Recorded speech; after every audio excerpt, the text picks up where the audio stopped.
Et je voulais quand même, juste avant de commencer cette discussion, j'avais une pensée pour mon collègue Alain Poté, qui était IPR de SVT.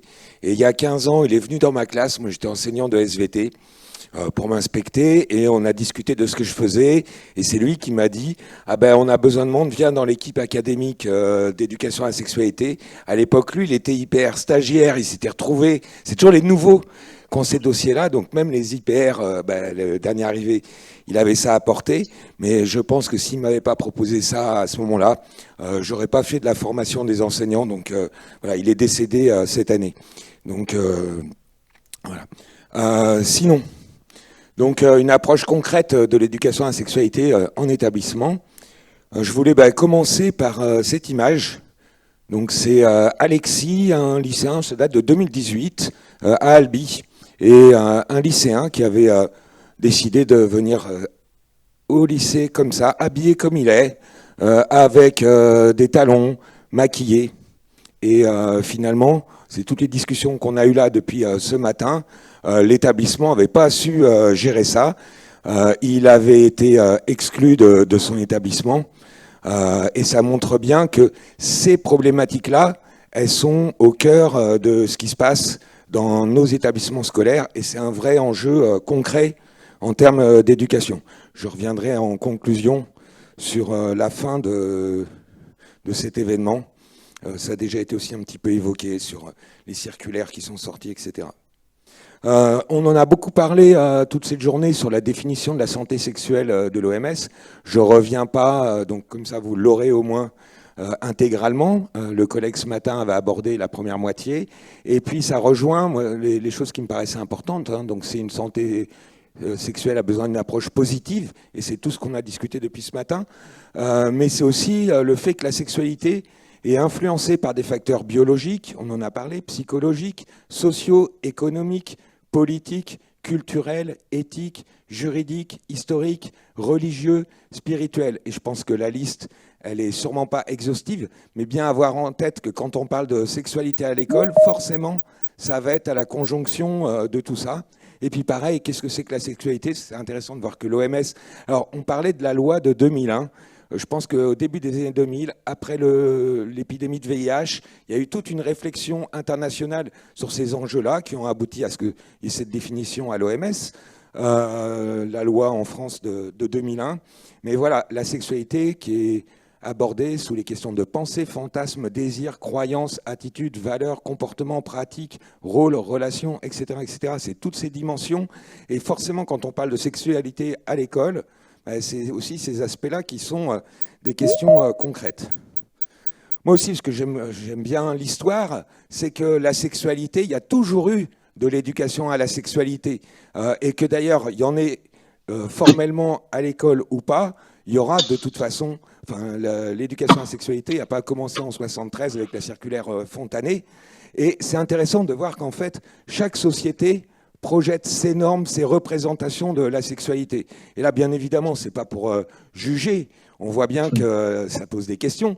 Mais au IVe siècle avant Jésus-Christ, dans la Grèce, chez les nobles, hein, là, c'était le rôle de l'enseignant, par exemple, était très différent d'une autre, et c'était l'apprentissage, ce qu'ils appelaient la philosophie, mais des connaissances, des maths, etc., ce qu'on dirait scolaire aujourd'hui, l'apprentissage des armes, parce que c'était aussi un vrai enjeu, et l'apprentissage de la sexualité. Et là, on parle entre hommes, et c'est pas... Voilà, s'interroger sur les normes de cette société-là par rapport aux nôtres, ils ne pourraient même pas le concevoir, mais voilà, la diversité, en fait, des normes. Et l'autre photo, c'est du 9e siècle en Inde, c'est un temple.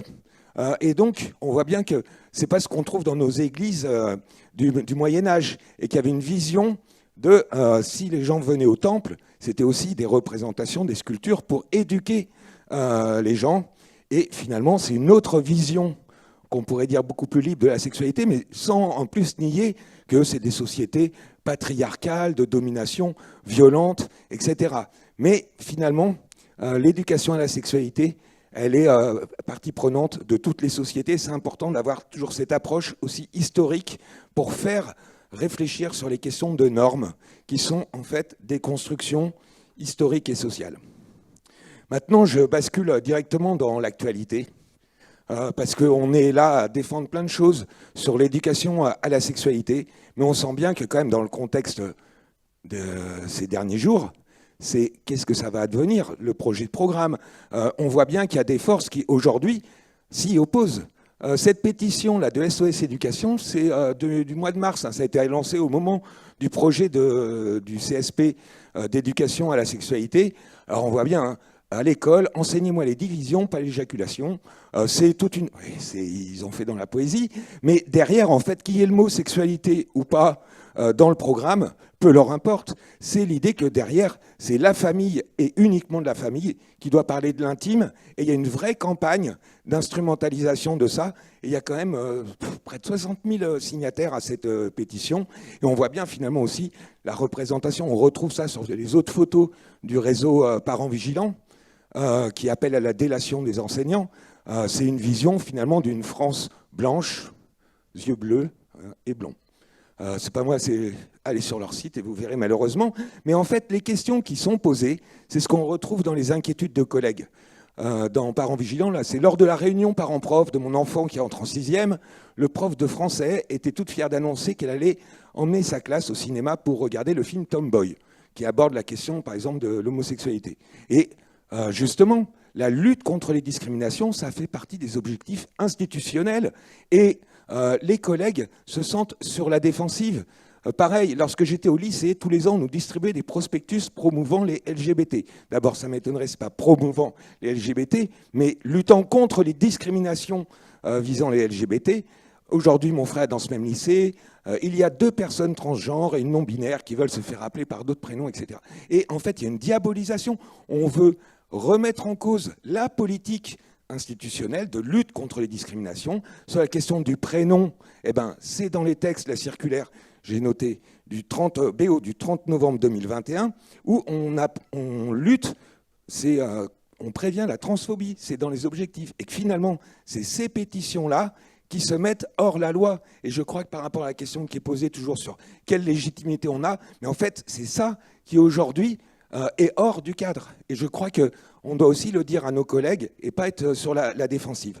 Malheureusement, on sait bien, on en a parlé un peu ce matin, ça vient de loin, je ne remonte pas à Mathusalem, mais en 2011, donc vous vous rappelez, devenir homme ou devenir femme, qui est renvoyé à Simone de Beauvoir, hein, on ne naît pas femme, on le devient, ça a provoqué des réactions complètement délirantes. Parce que si on lit, alors, ce serait ridicule, mais c'est quand même un député qui peut dire ça. Ce qui est grave, c'est que cette théorie, sous couvert de reconnaître différentes identités sexuelles, veut légitimer à terme la pédophilie, voire la zoophilie.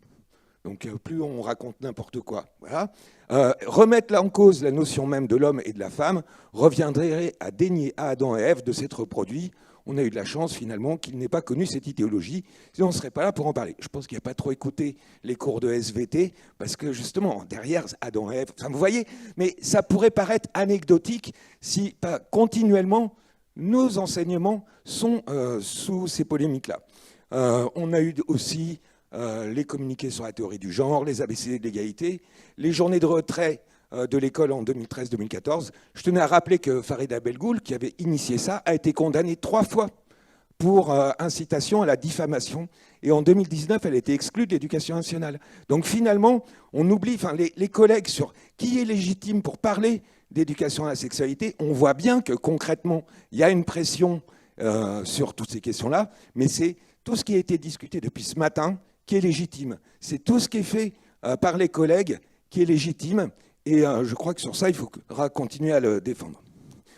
Quand on parle d'éducation à la sexualité, parce que derrière l'idée, ce serait qu'il y aurait une société, comment dire, débridée de sexualité. C'est pas parce qu'on va parler de sexualité aux élèves qu'ils vont plus rentrer dans la sexualité, avoir plus de sexualité.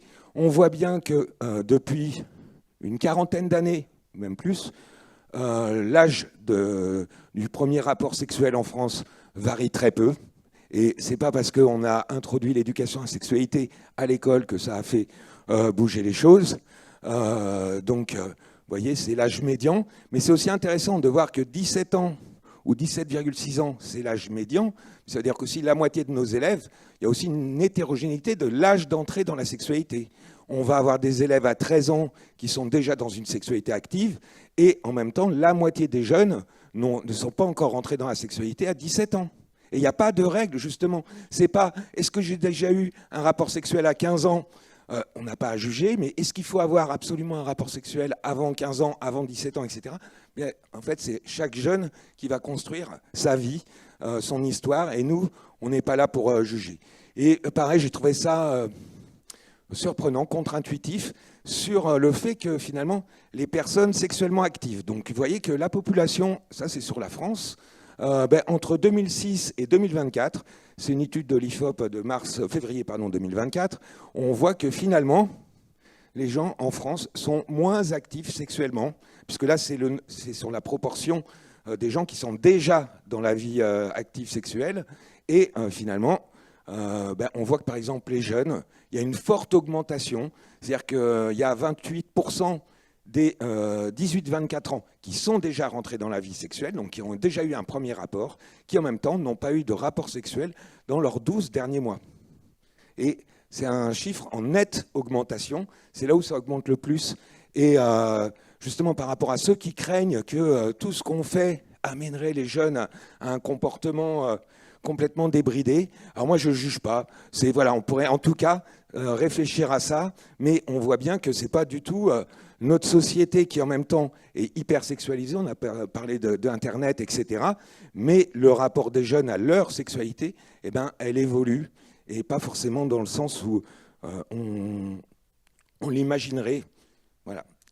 Rappelez, ça a été dit, mais je ne sais pas si je vais relire tout ça, mais l'éducation à la sexualité, c'est quand même un enjeu majeur dans notre société, parce qu'on est dans une société, tu l'as dit Robin, où les violences sexistes et sexuelles sont très fortes, et elles ne sont pas forcément en régression. On a eu une augmentation en 2021 et en 2022 des violences sexistes et sexuelles. Ce n'est pas juste progressivement, ça s'éteint. Il y a une situation qui est inacceptable. 36% par exemple des 18-24 ans pensent qu'une femme peut prendre du plaisir à être humiliée ou injuriée. 23% qu'on peut prendre du plaisir en étant forcé. Voilà, c'est tout, je ne reprends pas, c'est les chiffres qui ont été déjà donnés. 31% déclarent être mal informés sur le VIH, mais il y a encore 23% des jeunes qui pensent que le sida peut s'attraper en embrassant une personne séropositive. Moi, je me rappelle que quand j'étais au collège, il y avait des artistes qui se battaient, qui luttaient et qui s'embrassaient publiquement à la télé pour montrer qu'on pouvait embrasser une personne séropositive, mais on a encore du boulot sur ça. Et c'est des conséquences de santé pour nos élèves.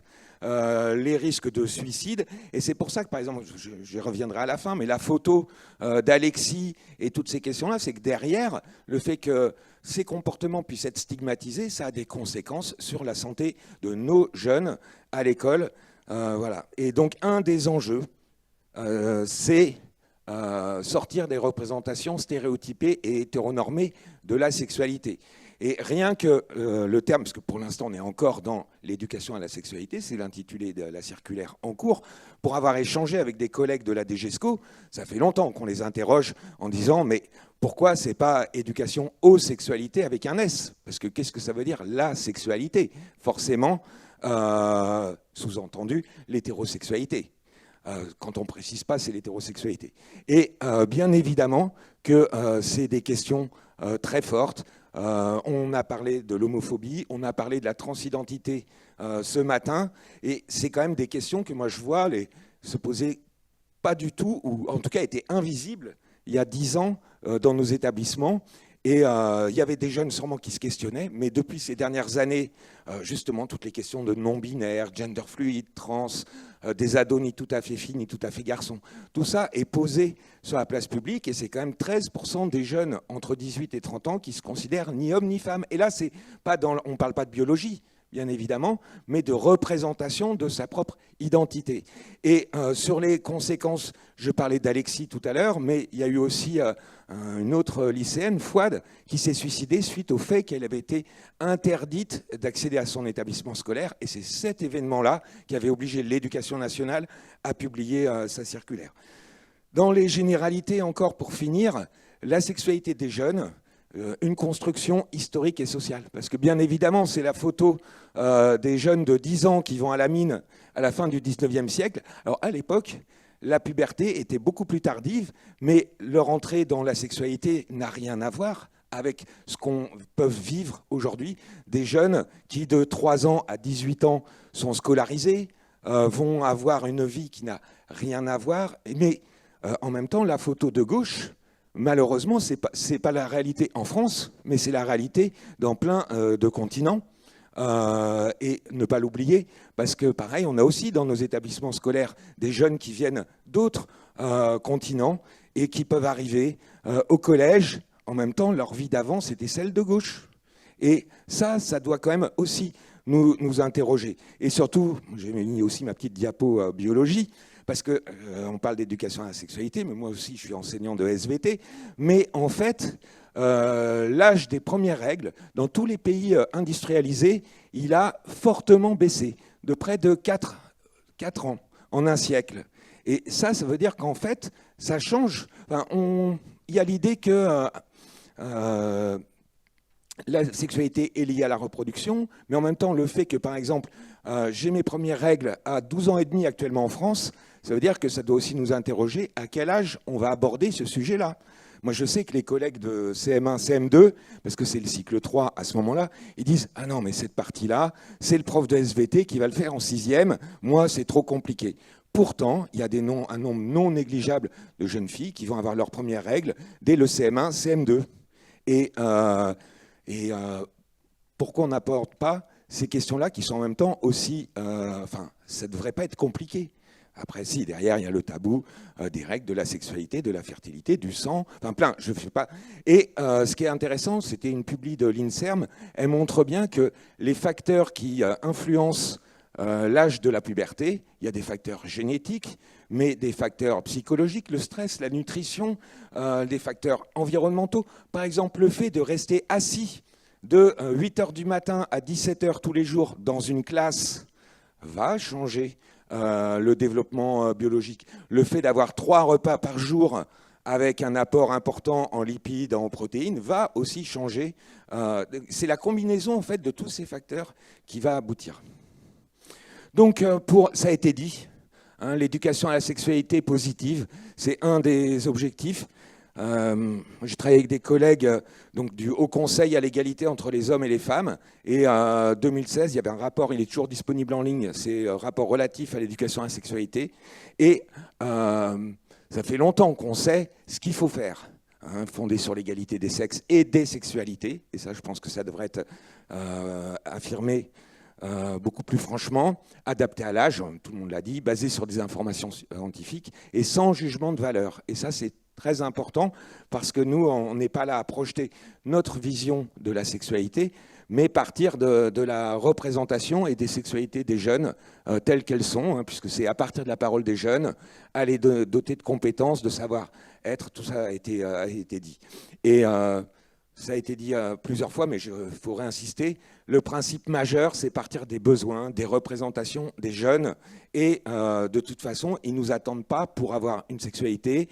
On peut, par exemple, sur Internet, dire la loi dit qu'en France, c'est 18 ans pour avoir le droit de voir des images pornographiques. Et puis on pourrait dire, ah ben nous, l'école, on ne va pas en parler avant 18 ans. Or, on sait bien que c'est un enjeu éducatif, même les chiffres que donnait Robin, c'est-à-dire que moi je discute plutôt avec les collègues de leur dire on peut faire ça au lycée, mais quand on voyait les chiffres de Robin là, qui donnait précédemment, dès le collège, en fait, on devrait aborder la question de la pornographie. Voilà. Et donc, n'hésitez pas à me dire si je déborde trop, j'ai beaucoup moins de diapos que les autres. C'est un petit peu les points que je voulais aborder, parce qu'il s'agit de rendre le cadre de l'éducation à la sexualité plus impératif. Moi, je suis toujours très content quand on fait des nouveaux textes, des nouvelles circulaires, des nouveaux programmes, mais en même temps, il y a déjà plein de choses qui existent et qui ne sont pas appliquées.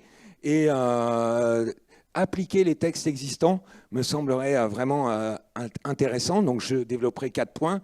garantir une mise en œuvre effective dans les établissements scolaires, assurer la mise en place d'équipes pluricatégorielles. À chaque fois, je vais essayer d'illustrer, hein, moi c'est concret. Renforcer la formation des acteurs et des actrices, assurer un contenu de formation et un format de l'éducation à la sexualité adapté. Et quelque chose qui me paraît important, qui n'est jamais abordé au ministère, c'est les moyens humains et financiers à la hauteur des objectifs. Moi, je suis 100% d'accord avec tout ce qu'a dit Robin avant. Un programme national de formation, mais quels sont les moyens financiers derrière? Si on comptait déjà au moins 3 séances chaque année par an, avec quels moyens? Parce qu'en fait, finalement, on demande aux collègues de le faire bénévolement, en plus. Si ça doit être une priorité, je pense qu'on est tous d'accord, c'est-à-dire que derrière, le ministère doit mettre des moyens financiers et humains spécifiquement consacrés à l'éducation à la sexualité. Et c'est que comme ça qu'on pourra l'intégrer à la politique éducative, au-delà des circulaires. Parce qu'un des dangers, on voit bien, je crois que c'était un collègue chef d'établissement qui me disait, mais s'il a 32 jours dans l'année, des journées spéciales consacrées à, il y aura le 17 mai, il y aura au mois de décembre, il y aura le développement durable, il y a la journée de la laïcité, il y a une multiplication d'éducation à, de journées consacrées à, et que là-dedans, finalement, c'est le millefeuille, une strate de plus, et on voit bien que l'enjeu, c'est en faire une priorité réelle. C'est ce qui était développé, puisque dans le programme dont a parlé Robin, en fait, il y a eu aussi pas mal d'associations qui se sont mobilisées pour ça. Il y a eu un qui a été présenté au Sénat en novembre 2023, le livre blanc pour une véritable éducation à la sexualité, auquel on a un certain nombre de collègues à avoir contribué avec des associations. C'était ça qui était évoqué. La question d'un programme, mais aussi la question de moyens pour mettre en œuvre ce programme, parce que sinon, ça reste quand même des bonnes paroles. Et il s'agit de dire, c'était pointer les besoins de formation des collègues. Sur les questions d'IP, les questions de violence, il y a besoin de formation spécifique. Qui les fait ?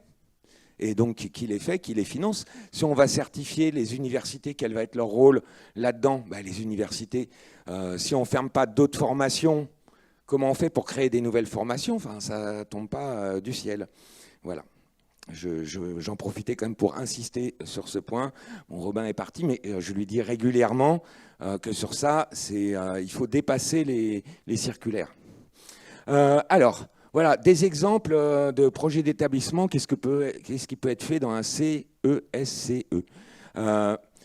Alors là, on voit bien, l'idée, c'est sur 4 ans, à chaque fois une action spécifique, une séance spécifique qui n'est pas contradictoire de tout ce qui peut être fait aussi en classe, et puis une progressivité. Et vous voyez, l'idée, par exemple, d'aborder la puberté dès la 6e, parce que c'est là. Et puis, dès qu'il y a des élèves pour qui la puberté commence, on devrait déjà en parler, et pas se dire on va être à l'âge moyen, ou etc. Mais on voit bien que ça, c'est abordé en 6e. Ensuite, vous voyez, parler de sexualité humaine dès la 5e, des réseaux sociaux, mais aussi de la pornographie dès la 5e. On sait qu'ils sont confrontés. Voilà. Vous pourrez regarder en détail. Mais moi, je participe en tant que... J'ai des enfants, donc je suis dans un CESC en tant que parent d'élèves. Et par exemple, cette année, à la rentrée, on nous dit, en lycée, il y avait des séances spécifiques de l'éducation à la sexualité. C'était avec le CRIPS en région parisienne, si vous connaissez. Et donc... c'était des séances appréciées, importantes, qui se substituent pas à ce que font les collègues, mais c'est complémentaire. Et il y a eu, ah oui, mais le CRIPS, on propose de faire des choses sur l'addiction aux écrans et l'usage trop intensif d'Internet. Eh bien, comme les moyens sont limités, eh ben, c'était soit on faisait les séances d'éducation à la sexualité, soit on faisait la question des écrans. Bon, je trouve que c'est des situations de choix ingérables, et c'est ça qui était discuté dans le CESC.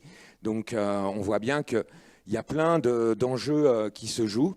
J'en profite, parce qu'on n'en parle jamais, mais normalement, dans les CESC, ils n'existent pas en tant que tels, mais les établissements privés sous contrat d'association avec l'État doivent appliquer le code de l'éducation, ils doivent respecter les mêmes programmes que les autres établissements scolaires, et donc se pose la question de l'éducation à la sexualité dans les établissements privés sous contrat. Je pense que vous avez un petit peu suivi ce qui s'est passé à Stanislas cette année, avec là des intervenants, oui, ils font de l'éducation à la sexualité, c'est ouvertement homophobe, transphobe, sexiste, machiste, etc.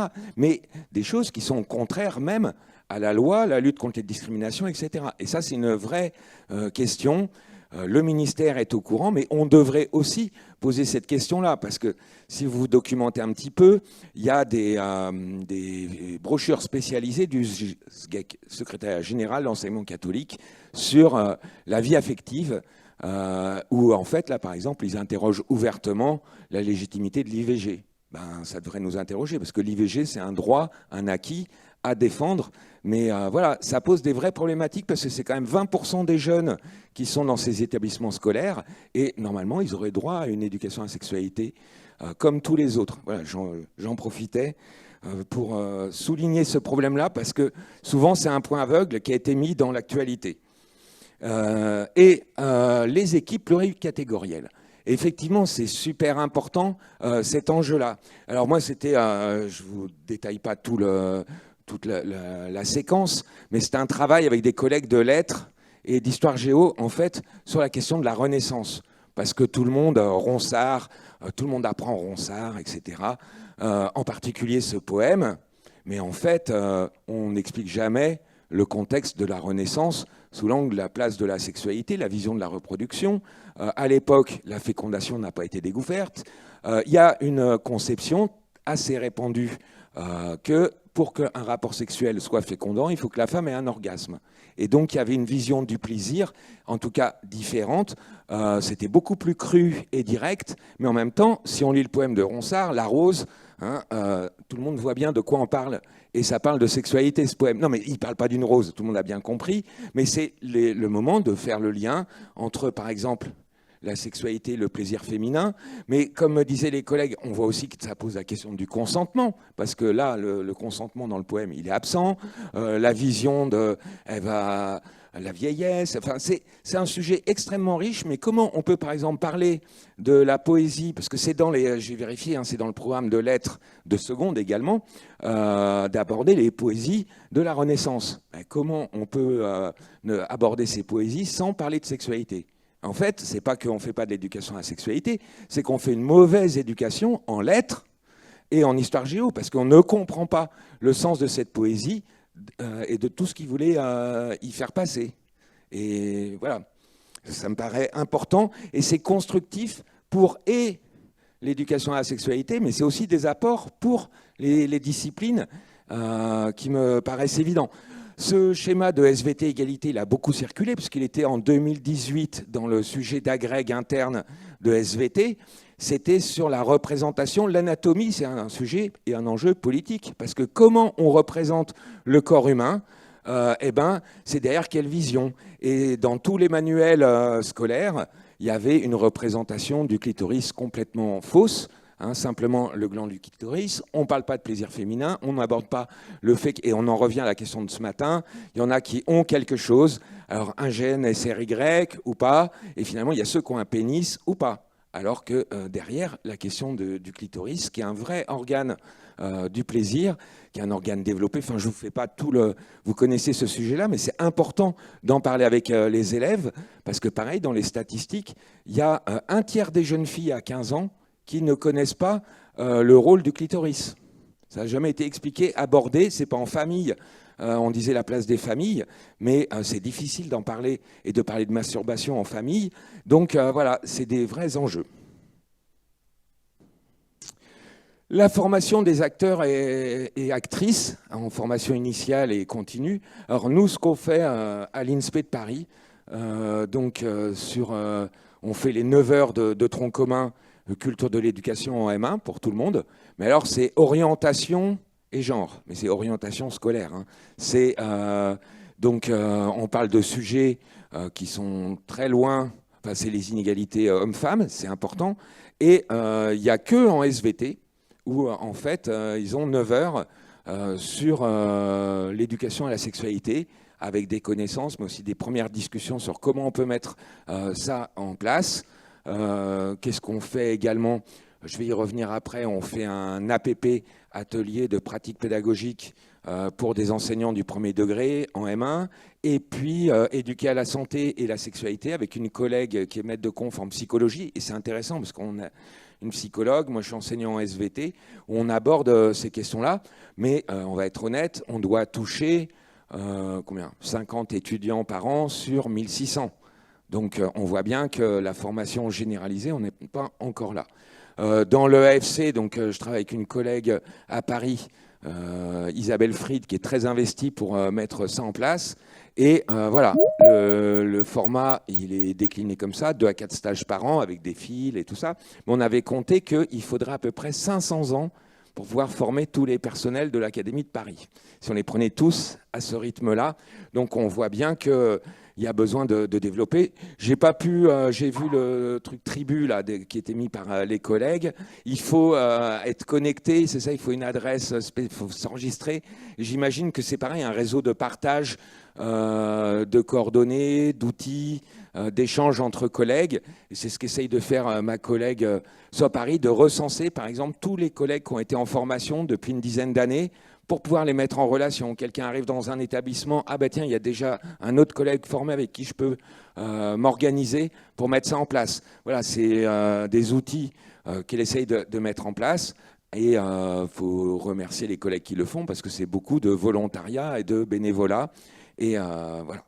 Vous avez bien compris, parce que les intervenants, il y a les intervenants éducation nationale, mais aussi on est souvent dans des équipes pluridisciplinaires avec des intervenants extérieurs d'associations militantes, d'associations qui ont des permanents par exemple. Et c'est important de aussi imaginer des formats de formation qui mettent ensemble des personnels d'éducation nationale et des personnels extérieurs. Et c'est ce qui a été fait dans les rectorats de Grenoble et Lyon, avec des personnels du planning familial, les CPEF, qui n'est pas l'association Le Planning Familial, hein, souvent c'est des structures financées par les départements. Donc les collègues, par exemple, de la PJJ, on parlait de comment pouvoir former et que les collègues de l'éducation nationale s'emparent, par exemple, d'outils comme les IP, les informations préoccupantes, de pouvoir être formés avec des personnels, par exemple, de la PJJ. Forcément, ça permet aussi d'avancer davantage sur ces questions-là. Ce qu'on fait, donc l'APP, que j'essaie de mettre en place, donc c'est pour former des M1, MEF premier degré, donc des collègues qui se destinent au métier de prof des écoles. Déjà, le fait que ça s'appelle éducation à la sexualité, parce qu'on nous avait dit, c'est bien votre atelier, faites-le, mais appelez-le éducation à l'égalité filles-garçons, vous faites ce que vous voulez. Parce qu'on a eu des réactions des parents d'élèves, bien évidemment, mais on a pu expliquer au conseil d'école ce qui était fait et aborder les vrais enjeux. Et on est légitime à le faire. La circulaire de 2018, elle dit bien qu'on aborde ça dès le primaire. Oui, non, dès l'élémentaire, pardon, donc après le CP. Donc on est en CE2, bien évidemment qu'on peut le faire. Et voilà un petit peu ce qu'on fait. On part en fait d'une question, est-il toujours possible de dire non à ses amis? Un peu d'une situation de théâtre forum. Et puis on fait réagir les enfants autour de ça. On a des étudiants en formation qui prennent des petits groupes et chacun essaye de mener un projet autour de ce point de départ. Avec derrière, en fait, c'est qu'est-ce qui était amoureux? Comment on sait qu'on est amoureux?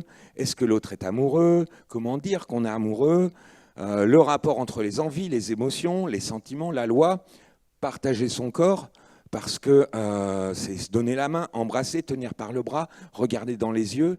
Ça, c'était des questions qui se posaient dans l'école, parce qu'il y avait quand même des tensions. Et pareil, en CE2, ils sont aussi cash. Hein. Ce qu'ils se disaient entre eux, c'est « suce ma bite ». Ils ne savent pas forcément ce que ça veut dire. C'est pareil non, mais c'est ce que disent des CE2.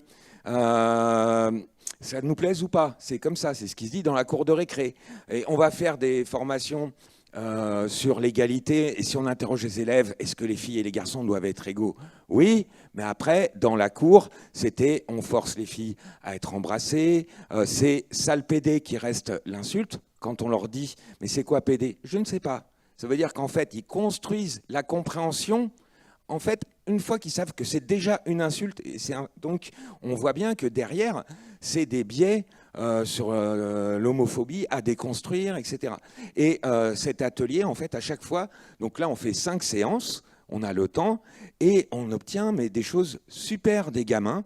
Et en plus, en fait, ça amène plein d'autres questions, parce que là, je vous donne, nous, les perspectives de travail qu'on développe.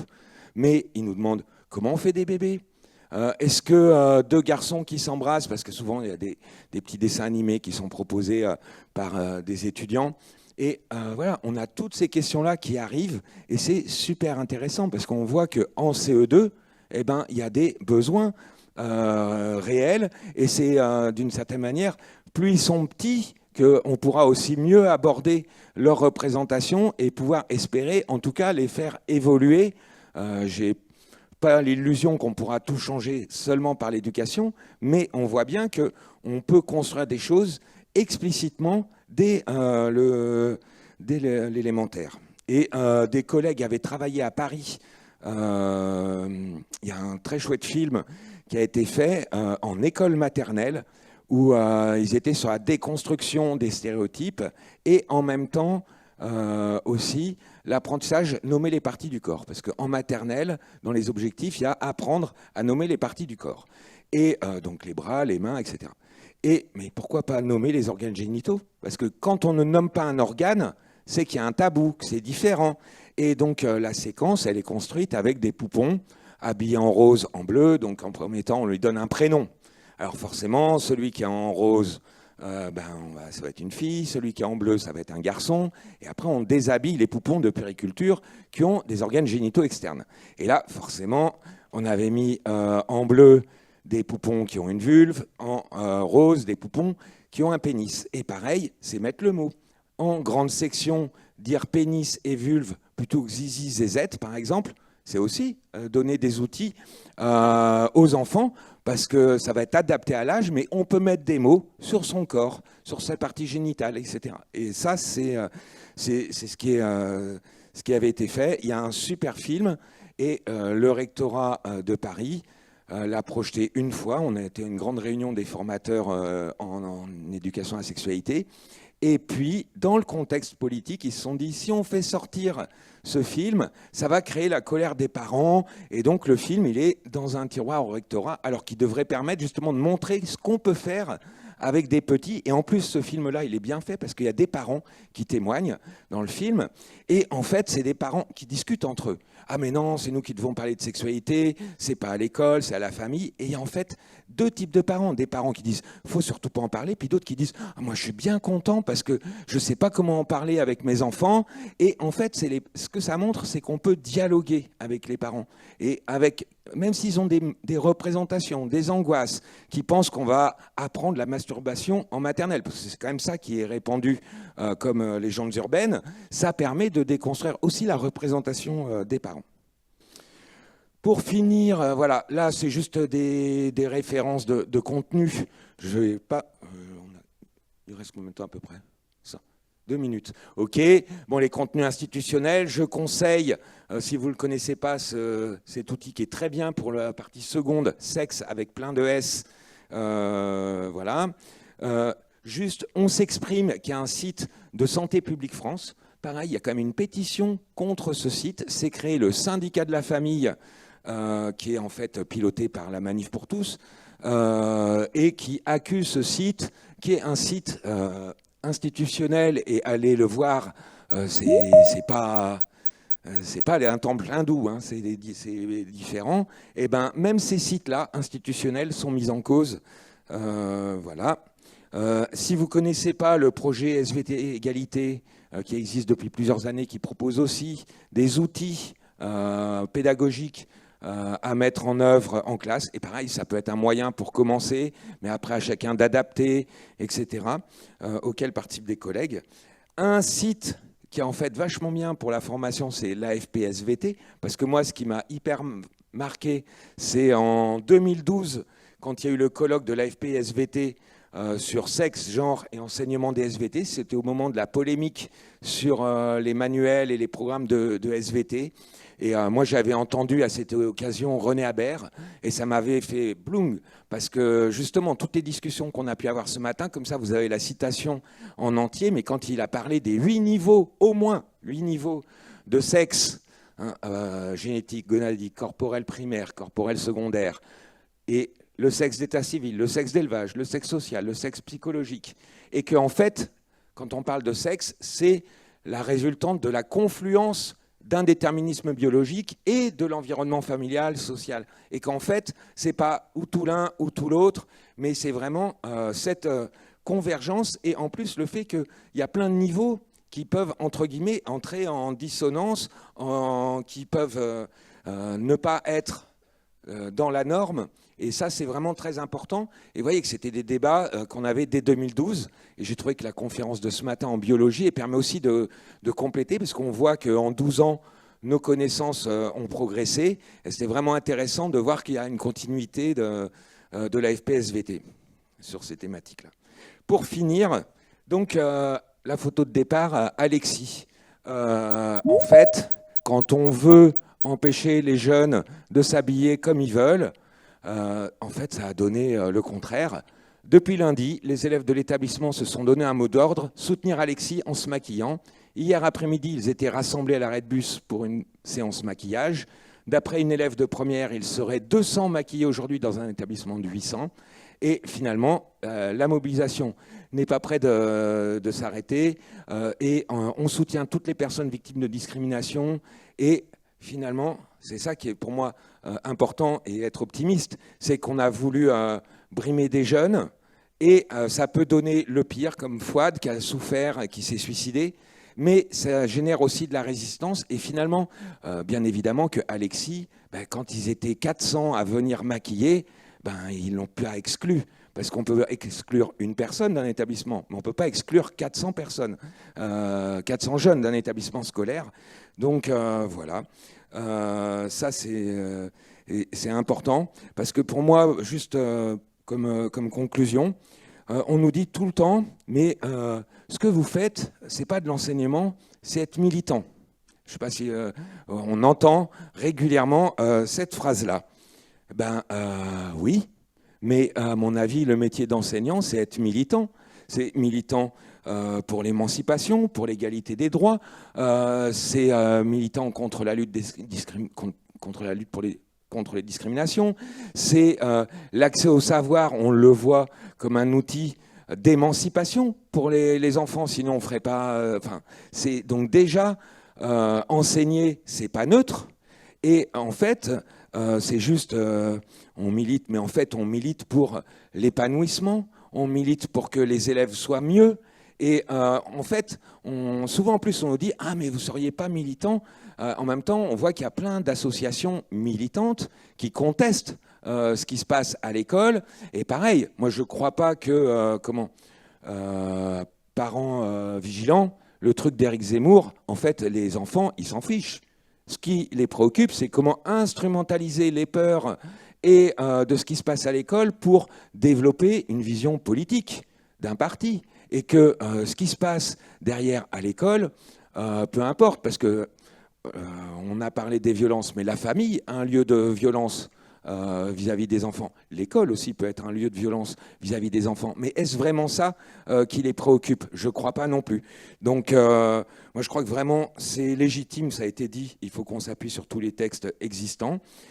Mais voilà, moi, je reste optimiste dans les jeunes, parce que je pense que c'est eux qui vont nous faire avancer. Nous, on peut apporter des choses dans l'éducation à la sexualité, mais pour tous les collègues qui le font, et c'est pour ça que je pense que le bénévolat, ça marche bien, c'est que c'est hyper enthousiasmant quand même d'aborder ces questions-là avec les jeunes, et on se sent utile, on apprend des choses en permanence, et ça, c'est l'encouragement. Donc moi, je peux être, je ne sais pas vous, en ce moment, des fois, mal dormir sur c'est quoi la suite, est-ce que ce projet de programme va se faire, est-ce que l'éducation à la sexualité va être développée, parce que c'est là des moyens pour ça. J'ai plein de doutes, mais je me dis qu'il faut qu'on se batte pour ça.